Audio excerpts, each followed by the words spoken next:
What if I told you everything you see, everything you feel, every memory you've ever had could be nothing more than code running on some cosmic computer? It sounds like science fiction, but some of the smartest people alive, Elon Musk, Neil deGrasse Tyson, even physicists at Oxford, take the simulation hypothesis very seriously. Tonight we're diving deep. Could we actually be living in a simulation? From the very beginning, philosophers, mystics, and scientists have struggled with the possibility that what we see around us might not be the whole truth. More than 2,000 years ago, the Greek philosopher Plato gave us the allegory of the cave. He asked us to imagine people chained inside a cave, facing a wall, watching shadows cast by firelight. To them, the shadows were reality, but in truth, the real world existed outside the cave, vivid, bright, and utterly different from what they believed. Centuries later, in the 1600s, René Descartes wrestled with another version of this idea. His famous phrase, "I think, therefore I am," was born from radical doubt. He wondered, what if everything I see is an illusion? What if some powerful deceiver like a demon is tricking my senses? Descartes decided the only thing he could be absolutely certain of was his own consciousness. Everything else could be questioned. Now fast forward to our modern age, computers, virtual reality, artificial intelligence. We're not just imagining illusions, we're building them. In 2003, Oxford philosopher Nick Bostrom published a paper that changed the conversation forever. In it, he proposed what's now called the simulation argument. It wasn't science fiction. It wasn't a movie script. It was cold logical reasoning. Bostrom laid out a trilemma, three possibilities. The first, almost all civilizations, including ours, will go extinct before they reach the technological level capable of creating realistic simulations of entire universes. The second, civilizations may survive and even reach that level of technology, but they'll decide not to run ancestor simulations. Maybe they'll consider it unethical to trap conscious beings in artificial worlds. Maybe they'll simply lose interest. And then comes the third possibility, the most mind-bending of all.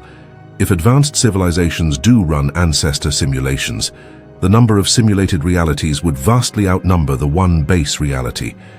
And statistically speaking, the odds are overwhelming that we're not the original.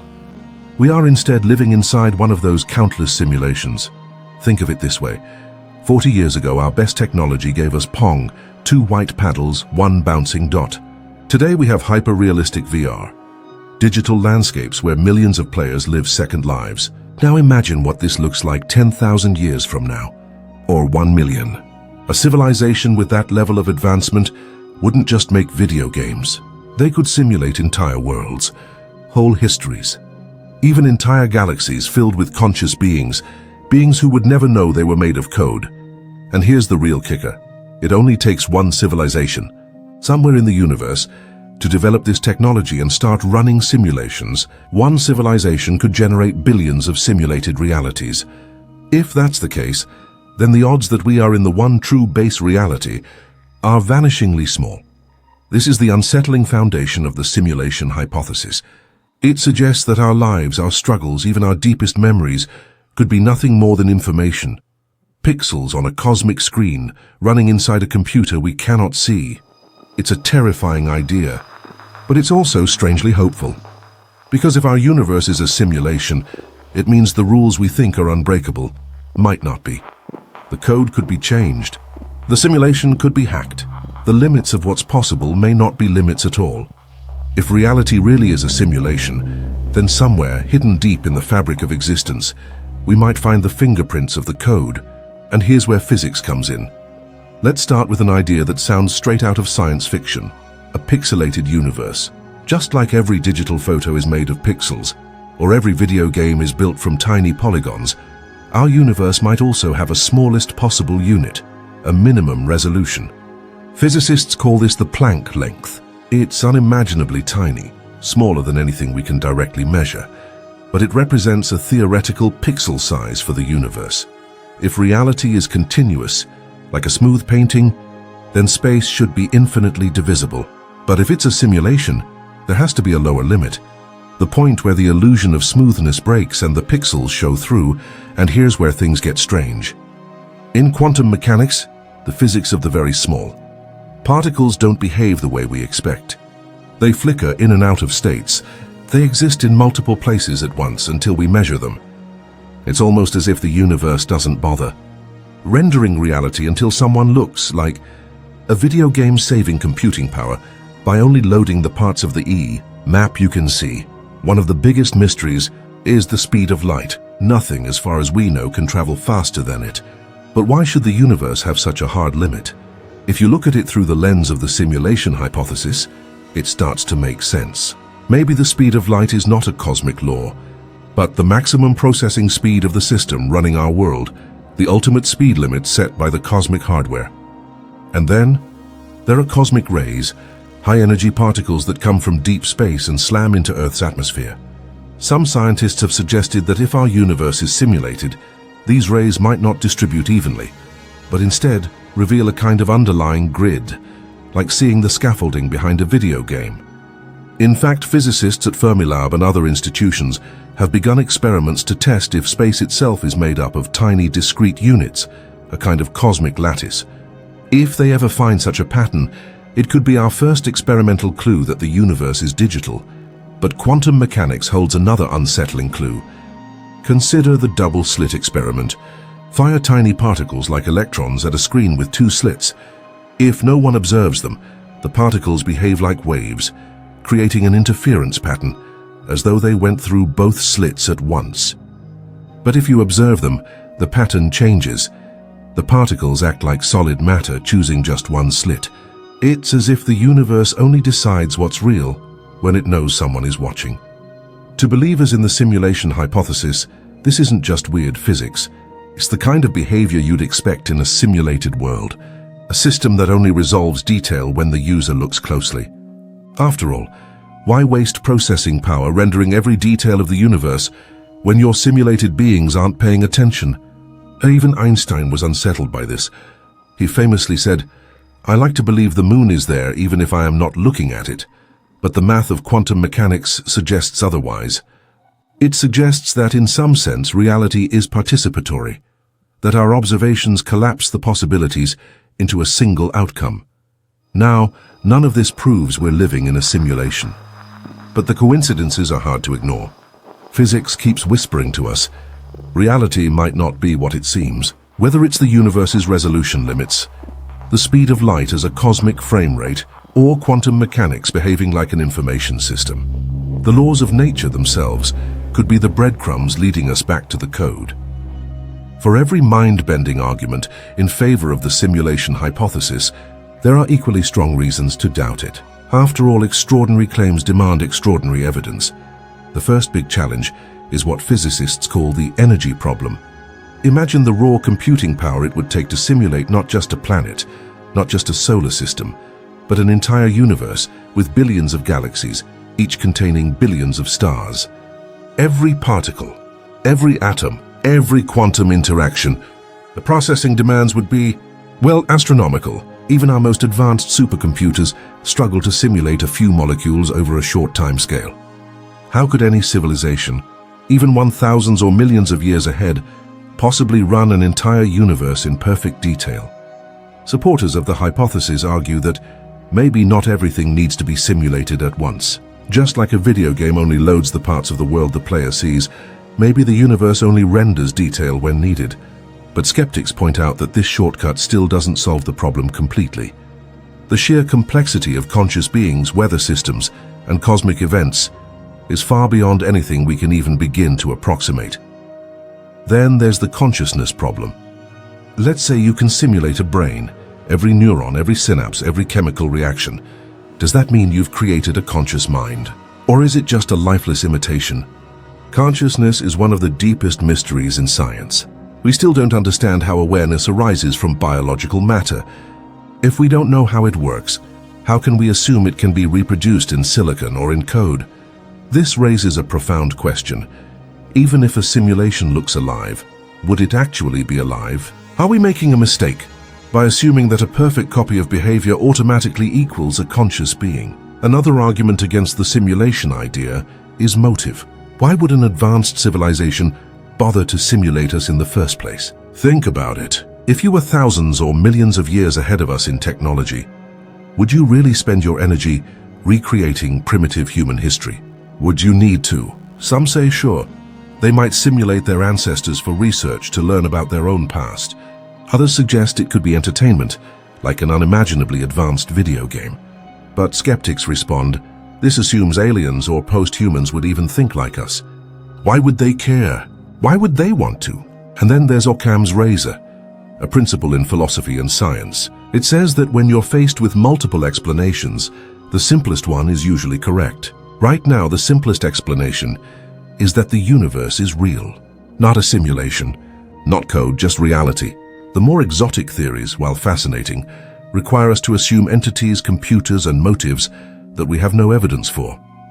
There's also the issue of evidence itself. Despite the clever analogies to pixels, processors, and glitches, no experiment has ever conclusively shown that the universe is a simulation. Every so-called clue can be explained by known physics. Quantum mechanics might feel strange, but it works. The speed of light might feel like a limit, but it's built into the structure of space-time. Until we find a true, undeniable fingerprint of the code, the simulation argument remains just that, an argument, not proof. And finally, some critics argue that the simulation hypothesis is unfalsifiable. That is, it can't be proven or disproven. If everything we experience is part of the simulation, then any evidence we find would also just be simulated, which means the theory explains everything and nothing at the same time. And in science, that's a dangerous place to be. So yes, the idea that we might be living in a simulation is exciting. It's provocative. It makes for blockbuster movies and late-night debates. But it also faces enormous challenges.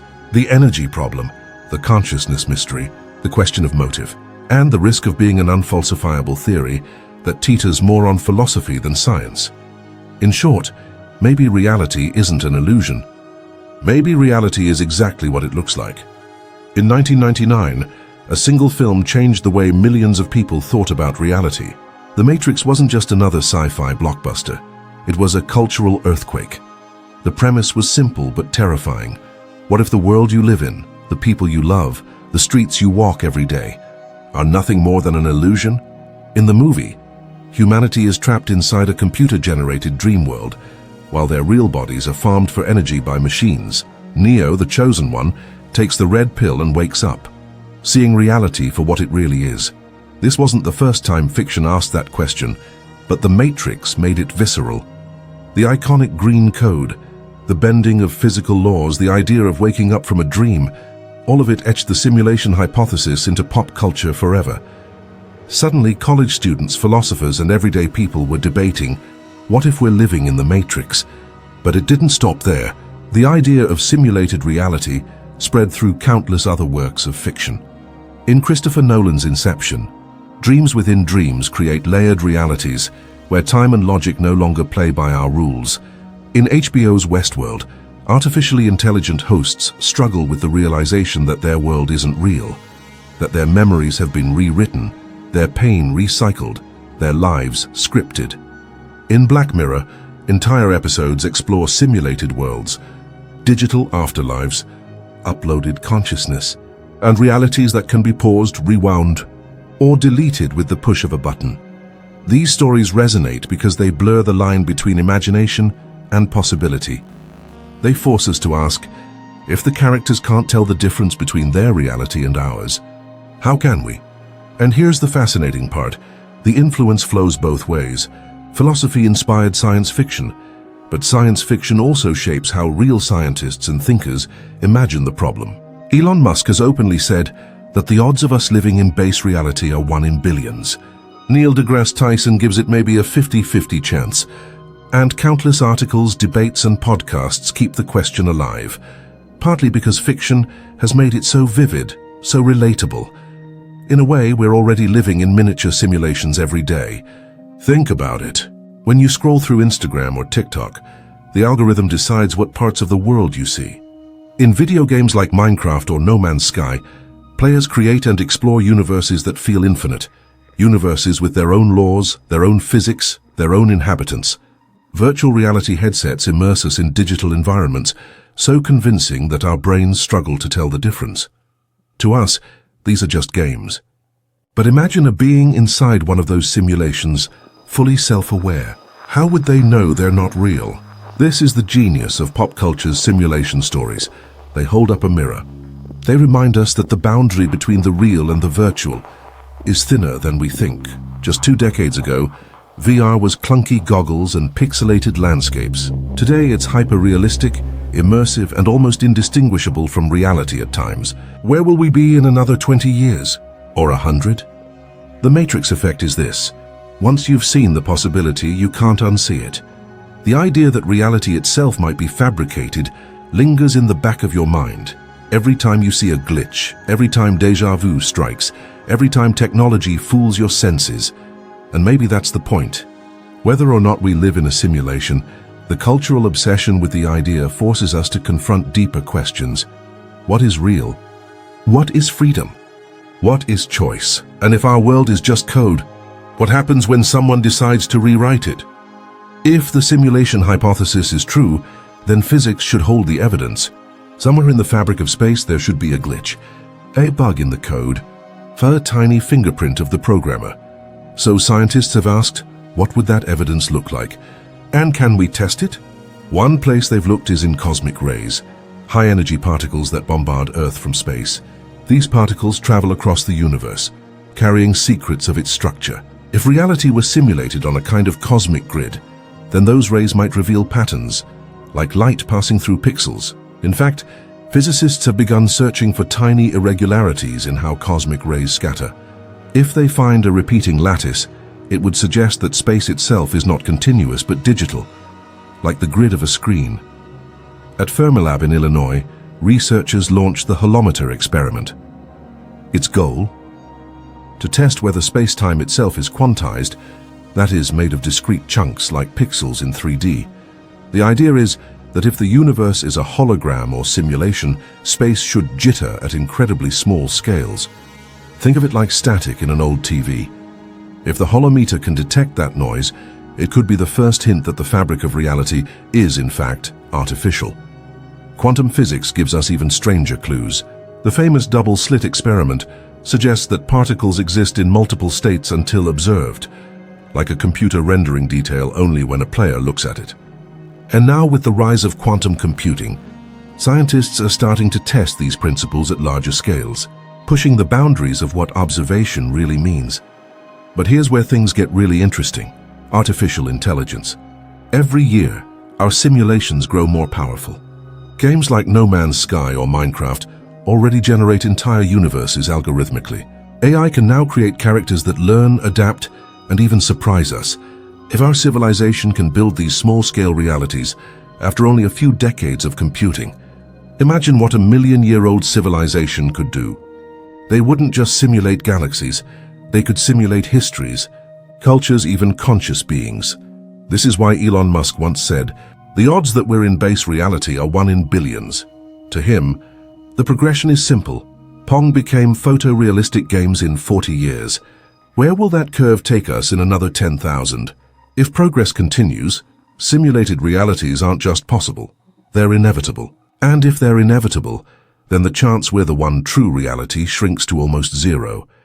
Other thinkers, like astrophysicist Neil deGrasse Tyson, are more cautious, but still intrigued. He said the odds are maybe 50-50. In his words, "I think the likelihood may be very high that we are living in a simulation." And the fascination is spreading. Universities now host serious conferences about the simulation hypothesis. Papers are published in peer-reviewed journals. Some scientists are even asking, if we are simulated, could we ever break free? Could we, in theory, communicate with our creators? But there's a danger here too. If reality is a simulation, then perhaps it's not meant to last forever.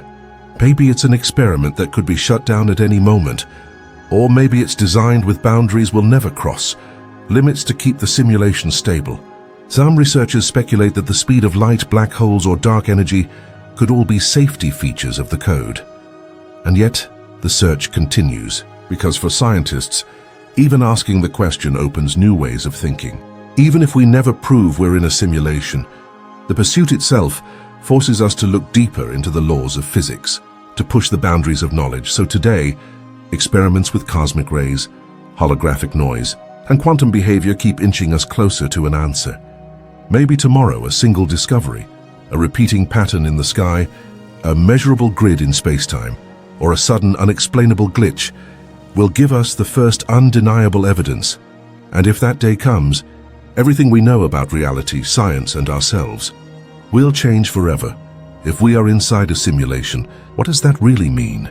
At first it feels like a thought experiment, a philosophical curiosity, but the more you sit with it, the more it shakes everything we know about life, death, meaning, and even morality. Let's start with the big one, free will. If our reality is simulated, then are our choices truly our own?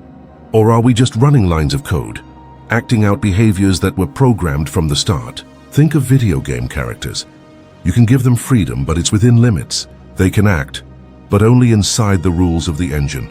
If we are the same, then the choices we think are ours may simply be the illusion of choice, just enough to keep the simulation interesting. But what if we do have free will?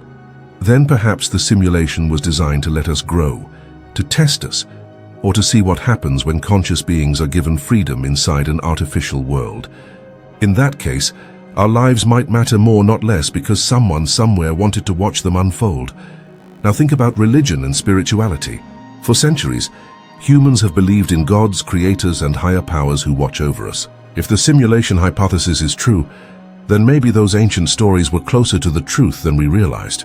Maybe there really is a creator, not a divine being in the traditional sense, but a programmer. Our civilization so advanced that creating universes is as normal for them as building apps is for us.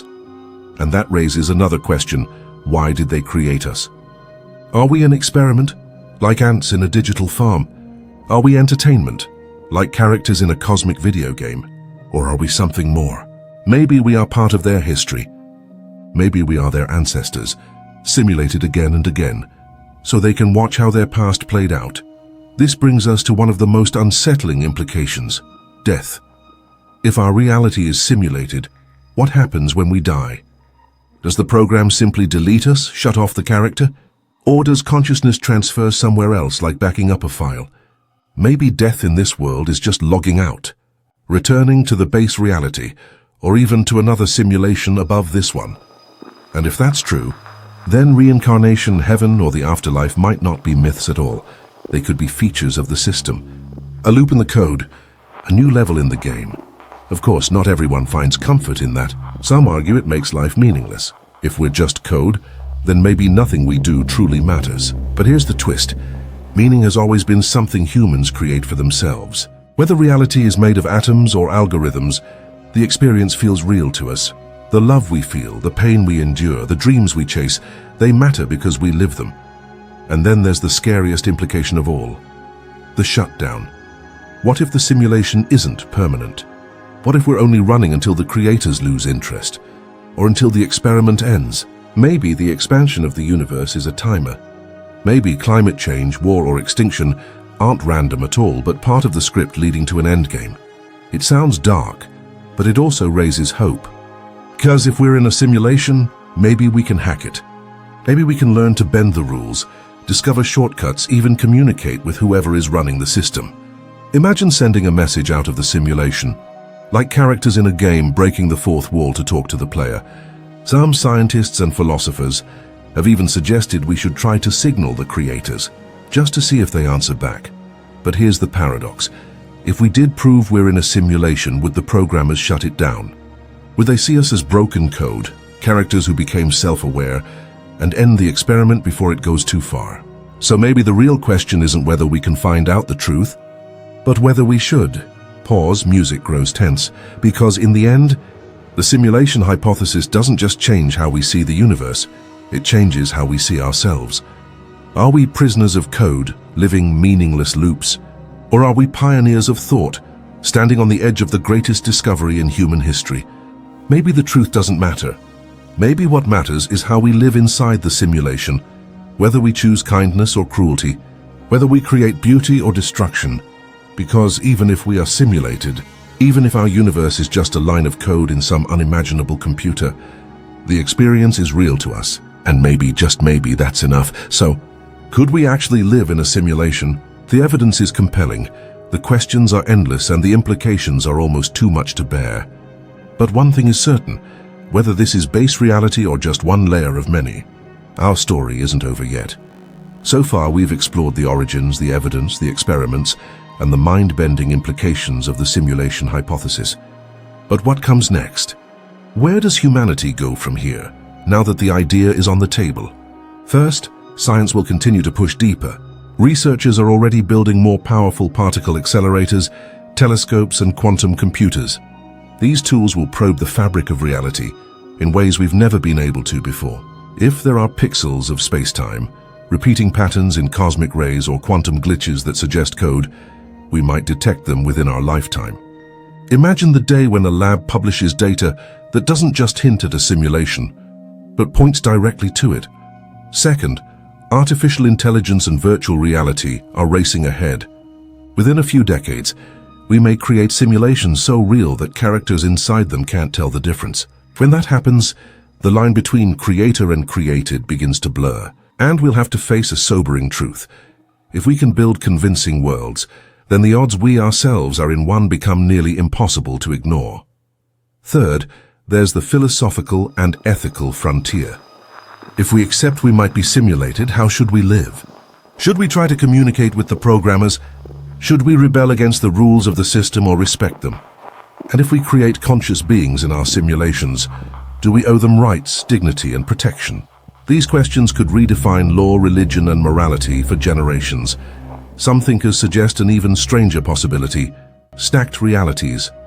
If simulations are possible, maybe there are infinite layers, worlds inside worlds like Russian nesting dolls. We might be a simulation inside another simulation, and the beings who created us may not even be in base reality themselves. The universe could be an endless tower of artificial worlds, each trying to understand its place in the chain. And here's the final twist. What if the purpose of the simulation is not science? Not entertainment, not history, but growth? What if this entire universe exists as a test, a chance to see if intelligent beings can overcome conflict, survive chaos, and choose creation over destruction? Maybe the real question isn't are we in a simulation, but what are we supposed to do with it? The simulation hypothesis forces us to zoom out, to see humanity not as isolated creatures clinging to a rock in space, but as characters in a cosmic story still unfolding. Whether the universe is real or simulated, whether we are free or programmed, the meaning of our lives comes down to the same truth: what we choose to build, to learn, and to leave behind. So what's next? More experiments, more questions, more searching, and maybe one day a moment of revelation, when the code itself peeks through and we finally see reality for what it is. Until then, the simulation hypothesis remains one of the most profound ideas humanity has ever faced. Not because it proves we're fake, but because it challenges us to live as though our choices, our dreams, and our stories are the most real things we'll ever have. Every great idea comes with a shadow, and the simulation hypothesis is no exception. While the thought of living in a simulated universe is thrilling, inspiring, and even liberating, it also carries profound dangers. First, the danger of nihilism. If people come to believe that reality isn't real, some might decide nothing matters. Why fight for justice, protect the planet, or care for others if we're just lines of code? History shows that when humans feel powerless, chaos follows. The simulation hypothesis, if misused, could push some toward despair, apathy, or worse. Second, the danger of obsession. There's a risk that individuals or even governments might pour endless resources into proving or disproving the hypothesis. If someone believes we can hack reality, they might waste lives and fortunes chasing impossible goals, or destabilize science itself by treating everything as a glitch instead of searching for real solutions. Third, the danger of self-fulfilling prophecy. If we treat life like a video game, what stops us from treating other humans as NPCs, non-player characters? Imagine a world where people excuse cruelty by saying, they're not real anyway. Dehumanization has always been a weapon of oppression. The simulation hypothesis could hand it a terrifying new justification. And then, there's the most chilling danger of all: attracting attention. If we're inside a simulation, then someone or something is running it. What if they don't want us to know? What if awareness is a bug in the system? Some scientists worry that if we ever prove we're simulated, the programmers might intervene, resetting the experiment, rewriting the rules, or simply shutting us down. Elon Musk once joked, "The strongest argument for us being in a simulation is that if we are, it's probably best not to find out." But beneath the humor lies a chilling thought. Maybe ignorance is safety. Even without shutdowns, the danger of division looms large. Imagine if half the world believed in the simulation hypothesis, while the other half rejected it. Entire religions, political movements, and cultural wars could erupt over the question of whether reality itself is real.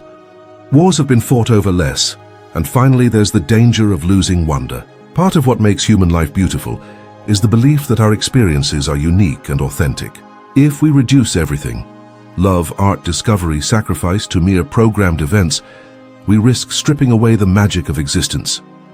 Even if the simulation hypothesis is true, living as if nothing is real may destroy the very meaning we're searching for.